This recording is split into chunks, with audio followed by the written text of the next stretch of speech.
Hello दोस्तों, आज हम हल्दी घाटी युद्ध के बारे में जानेंगे। हल्दी घाटी का युद्ध महाराणा प्रताप और अकबर की सेना के बीच हुआ। ये स्थान राजस्थान में एकलिंगजी से 18 किलोमीटर की दूरी पर है। ये अरावली पर्वत श्रृंखला में खमनोर एवं बलीचा गांव के मध्य एक दर्रा है। इसका नाम हल्दी घाटी इसलिए पड़ा क्योंकि यहाँ की मिट्टी हल्दी जैसी पीली है। राजस्थान में महाराणा प्रताप के पिता उदय सिंह को छोड़कर लगभग सभी प्रमुख राजाओं ने मुगलों की अधीनता स्वीकार कर ली थी। मेवाड़ ने मुगलों के सामने कभी भी घुटने नहीं टेके। ऐसे में अकबर ने राज्य विस्तार के लिए 1567 में चित्तौड़गढ़ की घेराबंदी की। राजपूतों को मुगलों ने घेर लिया। घेराबंदी में मेवाड़ की उपजाऊ भाग वाली जमीन पर मुगलों ने अपना कब्जा कर लिया। हालांकि बाकी जंगल और पहाड़ी राज्य अभी भी राणा के नियंत्रण में थे। मेवाड़ के माध्यम से अकबर गुजरात के लिए एक स्थिर मार्ग बनाना चाहता था। 1572 में उदय सिंह की मृत्यु के बाद महाराणा प्रताप राजगद्दी पर बैठे। महाराणा प्रताप के शासनकाल में रोचक तथ्य ये है कि मुगल सम्राट अकबर बिना युद्ध के महाराणा प्रताप को अपने अधीन करना चाहता था। इसलिए अकबर ने महाराणा प्रताप को समझाने के लिए 4 राजदूत नियुक्त किए, जिसमें सर्वप्रथम जलाल खान, मान सिंह, भगवान दास, राजा टोडरमल।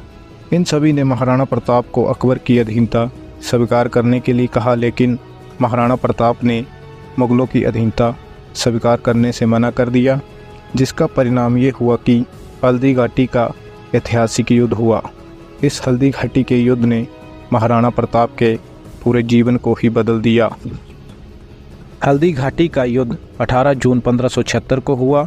ये युद्ध राजपूत सेना और मुगल सेना के बीच हुआ। इस युद्ध में राजपूत सेना का नेतृत्व महाराणा प्रताप ने किया। महाराणा प्रताप की सेना में 20,000 सैनिक थे।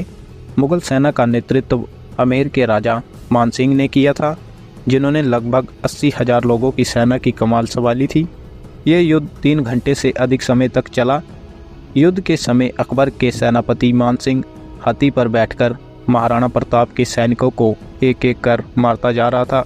महाराणा प्रताप ऐसा होता देखकर तुरंत अपने चेतक को मानसिंह की तरफ मोड़ लिया और चेतक ने एक लंबी छलांग लगाई और अपना अगला पैर मानसिंह के हाथी के ऊपर पहुंचा दिया।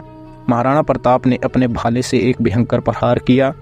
अचानक उस हाथी का महाबत बीच में आ गया और मानसिंह बाल बाल बच गया। उस वक्त हाथी की सूंड में तलवार बांधी होती थी। हाथी ने जैसे ही अपनी सूंड घुमाई, चेतक का अगला पैर कट गया। महाराणा प्रताप के घोड़े को घायल देखकर मुगल सैनिक महाराणा प्रताप को घेरने लगे। चेतक ने तेज रफ्तार पकड़ी और वह एक पहाड़ी के ऊपर चला गया। चेतक ने तेज रफ्तार पकड़ ली और आगे 22 फीट चौड़े नाले को पार कर गया। चेतक बहुत घायल हो गया था। उसने वहीं पर अपने प्राण त्याग दिए। हल्दी घाटी के युद्ध के बाद महाराणा प्रताप ने प्रतिज्ञा की कि जब तक वह मेवाड़ को आज़ाद नहीं करवा लेता, वह महलों को छोड़कर जंगलों में निवास करेगा। स्वादिष्ट भोजन को त्याग कर कंदमूल और फलों और घास की रोटियां खाकर पेट भरेगा। मेवाड़ के गौरव भामाशाह ने महाराणा प्रताप के चरणों में अपनी समस्त संपत्ति रख दी। भामाशाह ने 20 लाख असरफियाँ और 25 लाख रुपए महाराणा प्रताप को भेंट में प्रदान किए।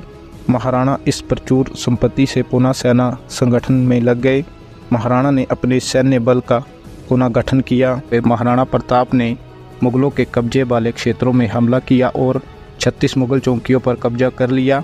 उदयपुर, मोही, गोगुंदा, मंडल और पंडावा, इन क्षेत्रों पर इस संघर्ष से इन्हें पुनः प्राप्त कर लिया गया।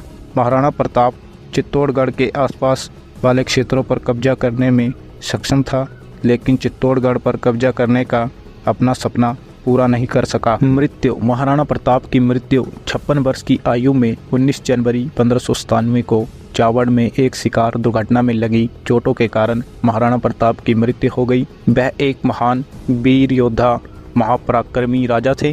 वह कभी भी मुगलों के आगे नहीं झुके।